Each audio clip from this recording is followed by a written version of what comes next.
wa gatandatu umukuru w'igihugu cacu c'u Burundi Evariste Ndayishimiye yifadikanije n'abenegihugu wo ku mugwa mukuru wa politike w'intara ya Gitega mu kuvanga isima n'umusenyi wo gusasa kuri ico kibuga ca kijambere c'umupira w'amaboko. Kuri w'igihugu cacu c'u Burundi Evariste Ndayishimiye afashe ijambo yashimiye abenegihugu bo muri iyo ntara hamwe n'abo igihugu cose ukuntu bariko barakora ibikorwa byo kwiteza imbere. Umukuru w'igihugu yasavye abarongoye abandi kuza bariyegereza abenegihugu kugira bakora ibikorwa byo kwiteza imbere. Sivyo imbeshere Imana yatwiyeretse nga mu Burundi kuko muravye iyo twahora ingene twaratumeze ukaraba ingene abarundi bameze uno munsi biraboneka yuko hariho impwemu nshasha Imana yatuzanyemwo arico gituma tudahengeshanya kwikengurukira kandi tuyongeza kugira ngo idukomereze ingoga cyane cyane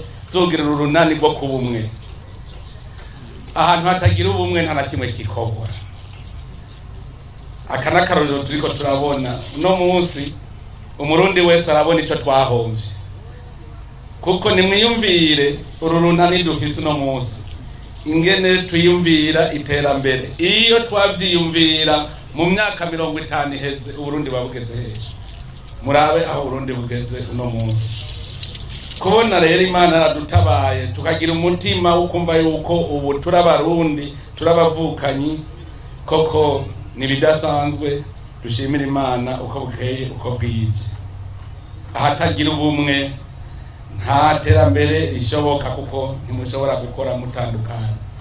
Nico gituma n'icivugo kigenga uburongozi bw'iki gihe ari turi kumwe twese birashoboka. Nta na kimwe kidashoboka twese tugize urunani.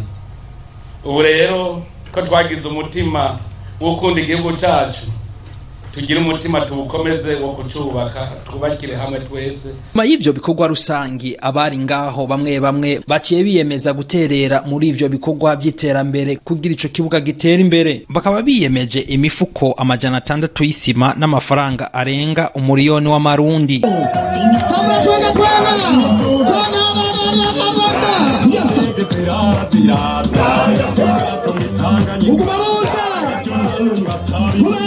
Itabire cyane waya mahoro itabire waya mahoro waya mahoro